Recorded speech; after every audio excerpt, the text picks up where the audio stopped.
File तैयार करके रीचा जैसे एक बॉस के कैबिन में पहुंची, उसे पता चला कि वे घर के लिए निकल चुके हैं। उसने हल्की सी सांस ली और मन ही मन सोचा, लगता है जल्दी में फाइल लेना भूल गए। चलो, उनका घर तो रास्ते में ही है, देती हुई निकल जाऊंगी, बस एक बस ही तो बदलनी पड़ेगी।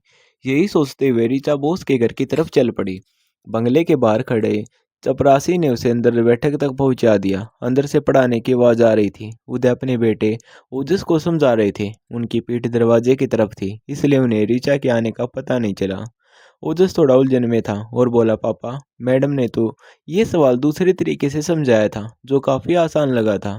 उदय ने थोड़ा सोचकर कहा, बेटा, यह तरीका भी सही है, लेकिन अगर तुम इस तरह करोगे तो जवाब जल्दी आ जाएगा। दोनों के बीच हल्की सी बहस जैसी स्थिति बन गई। ऋचा कुछ देर चुपचाप खड़ी सुनती रही, लेकिन आखिरकार उससे रहा नहीं गया। उसने धीरे से कहा, सर, अगर आप चाहें तो इसे एक आसान तरीके से समझाया जा सकता है। दोनों ने पलटकर देखा तो ऋचा को वहां खड़ा पाया। उदय थोड़ा चौंके, लेकिन फिर सामान्य होते हुए बोले, हाँ, बताइए। ऋचा ने बिना समय गवाए कॉपी उठाई और बहुत सरल तरीके से सवाल समझा दिया। ओजस की आंखों में तुरंत समझ आने की चमक आ गई। उसने खुशी से कहा, अब समझ में आ गया। ऋचा भी हल्का सा मुस्कुरा दी। उदय ने प्रभावित होकर कहा, मैथ्स अच्छी है आपकी। ऋचा ने विनम्रता से जवाब दिया, जी, पहले मैं स्कूल में पढ़ाती थी। बच्चों को पढ़ाना मुझे हमेशा अच्छा लगता था, खासकर मैथ्स के लिए। बच्चे मुझे आज भी याद करते हैं। यह कहते हुए वह थोड़ी भावुक हो गई, लेकिन उसे एहसास नहीं था कि उसकी ये बात आगे चलकर उसके लिए नई जिम्मेदारी लेकर आएगी। उदय ने कुछ पल सोचा और फिर कहा, अगर आप समय निकाल सकें तो ओजस को रोज थोड़ा समय दे सकती हैं। फीस जो भी आप कहेंगे मुझे मंजूर है। दरअसल काम के कारण मैं उसे ठीक से समय नहीं दे पाता। ऋचा एक पल के लिए असमंजस में पड़ गई, लेकिन हालत ऐसे थे कि मना करना आसान नहीं था। उसने हल्का सा सिर आकर कहा, ठीक है सर, मैं कोशिश करूंगी। फाइल देकर जब वह वापस लौटे तो घर पहुंचते ही अपनी रूममेट स्वामी के सामने सारी बातें बताकर थोड़ा हल्का महसूस करने लगी। स्वामी ने उसे समझाया कि जब तक सब ठीक है तब तक इस काम को संभाल कर चलना ही समझदारी है। यहाँ दोनों एक दूसरे का सहारा थी, इसलिए ऋचा ने भी खुद को संभाल लिया। धीरे धीरे कुछ दिनों में ऋचा को उस घर का माहौल समझ आने लगा। उदय की पत्नी मालिनी एक गंभीर स्वभाव की महिला थी। उनके चेहरे पर मुस्कान कम ही दिखाई देती थी, मानो किसी बात का बोझ हमेशा उनके मन में रहता हो। ऋचा का रोज घर आना उन्हें सहज नहीं लगता था, लेकिन उन्होंने कभी सीधे तौर पर कुछ कहा ही भी नहीं। उदय अपने कामों में व्यस्त रहते और घर के माहौल से थोड़ा अलग नजर आते थे। वहीं वो जैसे एक समझदार और जिज्ञासु बच्चा था, जिसे पढ़ाई के साथ साथ खेल कूद और कंप्यूटर में भी काफी रुचि थी। वह ऋचा से जल्दी घुल मिल गया था और अब पढ़ाई उसके लिए बोझ नहीं बल्कि एक दिलचस्प अनुभव बनती जा रही थी। उस समय धीरे धीरे आगे बढ़ रहा था और ऋचा भी इस नई जिम्मेदारी के साथ खुद को डालती जा रही थी। धीरे धीरे ऋचा को उस घर में आना जाना नियमित हो गया। अब वह सिर्फ ओजस को पढ़ाने ही नहीं जाती थी, बल्कि वहाँ के माहौल को भी समझने लगी थी।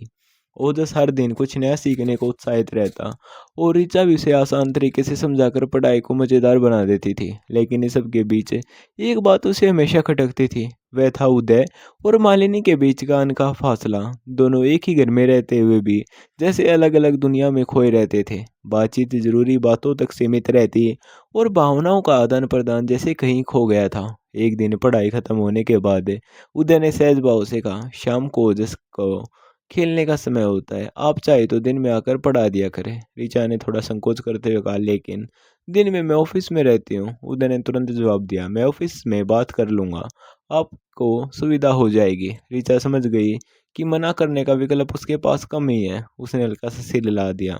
घर आकर उसने स्वामी को सब बताया। स्वामी ने फिर वही समझदारी वाली बात कही, जब तक सब ठीक है तब तक संतुलन बनाकर चलना ही सही है। ऋचा ने भी खुद को समझाया और अगले दिन से उसने दिन में जाना शुरू कर दिया। उस दिन जब वह पहुंची तो मालिनी का मूड पहले से अलग था। उनके चेहरे पर हल्की नरमी थी। उन्होंने कहा, कल ओजस का जन्मदिन है, तुम पढ़ाने के बाद यहीं रुक जाना, पार्टी के बाद ड्राइवर तुम्हें छोड़ देगा। ऋचा एक पल कोच की, लेकिन ओजस की खुशी और मालिनी के बदले व्यवहार को देखकर उसने हाँ कर दी। अगले दिन घर में हलचल थी, सजावट हो रही थी, तरह तरह के पकवान बन रहे थे। ऋचा भी अनजाने में इस माहौल का हिस्सा बन गई। उसने रसोई में हाथ बटाया और बैठक सजाने में मदद की। मालिनी ने पहली बार खुलकर उसकी तारीफ की। मेहमानों के सामने भी उन्होंने ऋचा की सराहना की। यह सब देखकर ऋचा को अच्छा लगा। उसे लगा शायद इस घर में सब कुछ ठीक हो सकता है। पार्टी के दौरान उदय और मालिनी दोनों एक आदर्श जोड़े की तरह नजर आ रहे थे। वे मेहमानों को स्वागत कर रहे थे, हंसकर बात कर रहे थे और सब कुछ सामान्य लग रहा था। लेकिन ऋचा अब इतना समझ चुकी थी कि ये सामान्यता सिर्फ बाहरी थी, असली दूरी अब भी बनी हुई थी। रात को घर लौटकर ऋचा देर तक स्वामी को पार्टी की बातें बताती रही और फिर धीरे से बोली, दोनों दिल के बुरे नहीं हैं, फिर भी जाने क्यों एक दूसरे से इतनी दूर हैं। स्वामी ने मुस्कुराते हुए कहा, हर रिश्ते की अपनी कहानी होती है, जिसे समझने में समय लगता है। तुम ज्यादा मत सोचो और आराम करो। लेकिन ऋचा के मन में अब ये सवाल गहराने लगा था कि क्या सच में इन दोनों के बीच सब ठीक हो सकता है। अगले कुछ दिनों में ऋचा और मालिनी के बीच बातचीत बढ़ने लगी। पढ़ाई के बाद कभी चाय पर तो कभी यूं ही बैठकर दोनों बात करने लगी। ऋचा को पता चला कि मालिनी एक संपन्न परिवार से आती है, जबकि उदय का जीवन साधारण पृष्ठभूमि से शुरू हुआ था। शायद यही अंतर उनके रिश्ते में कहीं न कहीं असर डाल रहा था। एक दिन जब वो स्कूल में रुका हुआ था और ऋचा वापस जाने लगी तो माली ने उसे रोक लिया। आज थोड़ा मेरे पास बैठो ना, उन्होंने कहा। उनकी आवाज़ में एक अलग सी नरमी थी। ऋचा उनके पास बैठ गई। कुछ पल की चुप्पी के बाद मालिनी ने धीरे से कहा, उदय और ओजस दोनों ही अपने अपने काम में व्यस्त रहते हैं और मैं अक्सर खुद को अकेला महसूस करती हूँ। ऋचा ने ध्यान से उनकी बात सुनी और महसूस किया कि उनके अंदर बहुत कुछ दबा हुआ है। उसने सहजता से कहा, शायद आपको भी थोड़ा समय अपने लिए निकालना चाहिए। मालिनी हल्का सा मुस्कुराई और बोली, तुमसे बात करके अच्छा लगता है। फिर अचानक उन्होंने एक सवाल किया, क्या तुम्हें लगता है कि इंसान अपने पहले प्यार को पूरी तरह भूल पाता है? ऋचा एक पल के लिए चौंक गई, लेकिन खुद को संभालते हुए बोली, मुझे लगता है समय के साथ भावनाएं बदल जाती हैं। जो कभी बहुत खास लगता है वह भी धीरे धीरे यादों में बदल जाता है। मालिनी की आंखों में एक उम्मीद सी झलकने लगी। उन्होंने कहा, शायद तुम सही कह रही हो। ऋचा को अब धीरे धीरे उनके मन की उलझन समझ आने लगी थी। उसे महसूस हुआ कि इस रिश्ते में सबसे ज्यादा जरूरत भरोसे और संवाद की है। उस दिन घर लौटते वक्त ऋचा काफी सोच में डूबी हुई थी। उसे लग रहा था कि वह अनजाने में इस परिवार के बहुत करीब आ गई है। समय धीरे धीरे आगे बढ़ रहा था और अब ऋचा इस घर का हिस्सा जैसे महसूस करने लगी थी। ओजस की पढ़ाई लगभग पूरी हो चुकी थी और वह पहले से ज्यादा आत्मविश्वास नजर आने लगा था। लेकिन ऋचा का ध्यान अब सिर्फ उसकी पढ़ाई तक सीमित नहीं रहा था। उसे इस घर के रिश्तों की उलझन साफ दिखाई देने लगी थी, खासकर उदय और मालिनी के बीच की दूरी जो अब उसे और ज्यादा खलने लगी थी। एक दिन पढ़ाई के बाद वे जाने लगी तो मालिनी ने फिर से उसे रोक लिया। उनकी आवाज में इस बार एक अलग ही थकान थी। ऋचा, आज थोड़ा और बैठो ना, मन बिल्कुल नहीं लग रहा। ऋचा चुपचाप उनके पास बैठ गई। कमरे में हल्की खामोशी थी, जैसे सब खुद रास्ता ढूंढ रहे हो। कुछ देर बाद मालिनी ने धीरे से कहना शुरू किया, कभी कभी लगता है सब कुछ होते हुए भी कुछ अधूरा सा है। उदय ने मुझे हमेशा सम्मान दिया, कभी कोई कमी नहीं होने दी, लेकिन जो अपनापन दिल चाहता है वह शायद कहीं खो गया है। ऋचा ध्यान से उनकी बात सुन रही थी। उसे अब समझ आने लगा था कि ये सिर्फ एक साधारण शिकायत नहीं, बल्कि अंदर की गहरी पीड़ा है। उसने शांत स्वर में कहा, दीदी, कभी कभी हम जो महसूस करते हैं उसे सामने वाले तक पहुंचा नहीं पाते और दूरी बढ़ जाती है। शायद बात करने से बहुत कुछ ठीक हो सकता है। मालिनी ने उसकी तरफ देखा और हल्की सी मुस्कान दी, काश सब इतना आसान होता। फिर कुछ पल रुक कर उन्होंने वह बात कह दी जो उनके मन में लंबे समय से थी। उन्होंने उदय के पुराने लगाव का जिक्र किया और बताया कि कैसे उस बात ने उनके मन में एक अनकही दूरी पैदा कर दी। ऋचा ने इस बार बहुत सोच समझ कर जवाब दिया, दीदी, हर इंसान की जिंदगी में कुछ पुरानी यादें होती हैं, लेकिन जरूरी यह है कि आज वह किसके साथ जी रहा है और किसे महत्व दे रहा है। मुझे लगता है सर आपके साथ है और आपको ही अपना परिवार मानते हैं। मालिनी कुछ देर चुप रहे, जैसे इस बात को अपने अंदर महसूस कर रही हो। उनकी आंखों में हल्की नमी थी, लेकिन इस बार वह बोझ कम लगता था। ऋचा को लगा कि शायद उसने सही दिशा एक छोटी सी कोशिश की है। उस दिन के बाद मालिनी के व्यवहार में थोड़ा बदलाव आने लगा। वह पहले से ज्यादा शांत और सहज नजर आने लगी थी और उदय से भी सामान्य बातचीत करने लगी थी। हालांकि अभी भी एक झिझक बनी हुई थी, लेकिन शुरुआत हो चुकी थी। उधर ओजस का कोर्स पूरा हो गया था और परीक्षा भी खत्म हो गई थी। वह अपनी माँ के साथ कुछ दिनों के लिए ननिहाल चला गया था। इस वजह से ऋचा का वहां जाना भी बंद हो गया। वह फिर से अपने ऑफिस के काम में व्यस्त हो गई, लेकिन उसके मन में उस घर की बातें बार बार आती रहती थी। उसे लगता था जैसे वह अनजाने में उस परिवार की कहानी का हिस्सा बन गई है। एक शाम ऑफिस से निकलते समय काफी देर हो चुकी थी, अंधेरा भी गिर आया था। तभी उदय वहां मिले। उन्होंने सहजता से कहा, अगर आप चाहें तो मैं आपको घर छोड़ सकता हूँ, आखिरी बस भी निकल चुकी है। ऋचा ने एक पल सोचा और फिर हामी भर दी। दोनों कार में बैठ गए। रास्ते भर कुछ देर खामोशी रही, जैसे दोनों अपने अपने विचारों में खोए हों। फिर उदय ने बात शुरू की। इस बार ओजस की पढ़ाई बहुत अच्छी रही, इसका श्रेय आपको जाता है। ऋचा ने विनम्रता से कहा, नहीं सर, उसने खुद मेहनत की है, मैं तो बस मदद कर रही थी। कुछ पल बाद उदय ने फिर कहा, मालिनी, मैं इन दिनों थोड़ा बदलाव महसूस हो रहा है। वह पहले से ज्यादा शांत है और अब बात भी करने लगी है। क्या उन्होंने आपसे कुछ कहा था? ऋचा एक पल के लिए चुप हो गई, लेकिन फिर धीरे से बोली, कभी कभी इंसान को सिर्फ किसी का साथ चाहिए होता है, जिससे वह अपनी बात कह सके। शायद उन्हें भी वही मिल गया। उदय ने गहरी सांस ली और कहा, मैं उन्हें परेशान नहीं देख सकता। मैं चाहता हूँ कि सब पहले जैसा हो जाए। उनकी आवाज में सच्चाई थी। ऋचा ने महसूस किया कि हाँ, किसी भी की कमी नहीं है, बस गलतफहमियां ही दीवार बन गई। तभी अचानक ऋचा के मुंह से निकल गया, तो फिर आप उन्हें वापस क्यों नहीं बुला लेते? उदय ने हल्का सा मुस्कुरा कर कहा, शायद अब समय आ गया है। यह बात सुनकर ऋचा के मन में एक सुकून सा आया। उसे लगा कि उसकी छोटी सी कोशिश शायद असर दिखा रही है। थोड़ी देर बाद कार उसके घर के पास रुक गई। ऋचा उतरने लगी, तभी उदय ने कहा, आपका पर्स कार में रह गया है। ऋचा एक पल को चौंकी और फिर हल्का सा मुस्कुरा दी। उस छोटी सी मुस्कान में राहत भी थी और उम्मीद भी। अगले दिन ऋचा थोड़ी घबराहट के साथ ऑफिस पहुंची। उसके मन में तरह तरह के विचार चल रहे थे।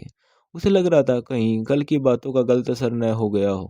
वह चुपचाप अपनी सीट पर जाकर बैठ गई और काम में मन लगाने की कोशिश करने लगी, लेकिन ध्यान बार बार भटक रहा था। तभी चपरासी उसकी टेबल के पास आया और एक लिफाफा रखकर बोला, साहब, आपके नाम यह पत्र छोड़ गए हैं।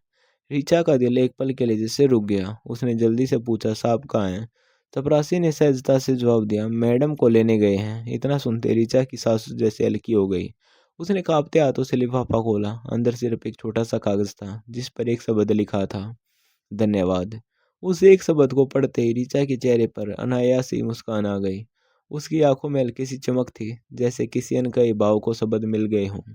उसे अब सब समझ में आ गया था। उदय अपनी पत्नी को वापस लाने गए थे और शायद उनके रिश्ते में एक नई शुरुआत होने जा रही थी।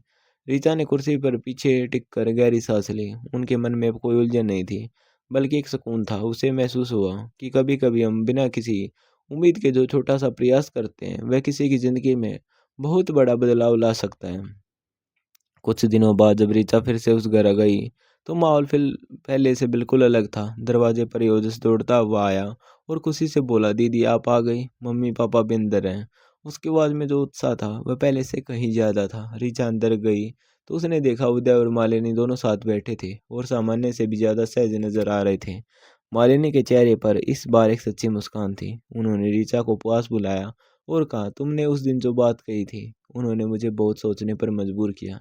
मैंने भी कोशिश की समझने की, और शायद पहली बार हमने खुलकर एक दूसरे से बात की। उदय ने भी मुस्कुरा कर कहा, कभी कभी हम सिर्फ एक सही दिशा दिखाने वाले की जरूरत होती है। ऋचा ने विनम्रता से कहा, मैंने तो बस वही कहा जो मुझे सही लगा, असली प्रयास आप दोनों ने किया है। ओजस बीच में ही बोल पड़ा, अब तो सब ठीक है ना? और तीनों हल्के से हंस पड़े। उस हंसी में अब कोई बनावट नहीं थी, वह सच्ची और दिल से निकली हुई थी। ऋचा ने उस घर को देखा जहाँ पहले कनकई दूरी का एहसास होता था। अब वही घर अपनापन और शांति से भरा लग रहा था। उसे लगा जैसे किसी बंद खिड़की को खोल दिया गया हो और अंदर ताजी हवा आ गई हो। कुछ देर बाद वह वहां से निकलने लगी तो मालिनी ने उसका हाथ थाम कर कहा, तुम हमेशा हमारे लिए खास रहोगी। ये सुनकर ऋचा की आंखों में हल्की सी नमी आ गई, लेकिन इस बार ये नमी खुशी की थी। घर लौटते समय उसके कदम हल्के थे और मन बिल्कुल शांत। उसे महसूस हो रहा था कि जिंदगी में हर बार बड़े काम करने की जरूरत नहीं होती। कभी कभी एक सच्ची बात, एक सही समय पर कही गई सलाह और थोड़ा सा अपनापन ही काफी होता है किसी का घर फिर से बसाने के लिए। उस रात ऋचा खिड़की के पास बैठी देर तक आसमान को देखती रही। शहर के जल के बीच उसे अपने अंदर एक गहरी शांति महसूस हो रही थी। स्वामी ने पीछे से आकर पूछा, आज बहुत खुश लग रही हो? ऋचा ने मुस्कुराते हुए कहा, शायद इसलिए क्योंकि आज मुझे यह एहसास हुआ कि किसी की जिंदगी में थोड़ी सी रोशनी बन पाना भी बहुत बड़ी बात होती है। स्वामी ने हंसते हुए कहा, तो मैडम, अब आप सिर्फ ऑफिस की नहीं, दिलों की भी मशाल करने लगे हैं। दोनों हल्के से हंस पड़े और उस हंसी में सुकून था और संतोष था और एक नई समझ भी। ऋचा ने धीरे से आंखें बंद की और मन ही मन सोचा कि हर रिश्ता थोड़ा समय और समझ मांगता है, और अगर सही वक्त पर कोई इसे संभालने से टूटने से बच जाता है। और शायद यही जिंदगी की सबसे खूबसूरत बात है कि हम सब किसी न किसी कहानी में एक छोटा सा लेकिन ज़रूरी किरदार निभाते हैं। तो दोस्तों आपको ये हमारी कहानी कैसी लगी कमेंट करके ज़रूर बताएं। और आप हमारे चैनल पर नए हैं तो चैनल को सब्सक्राइब करना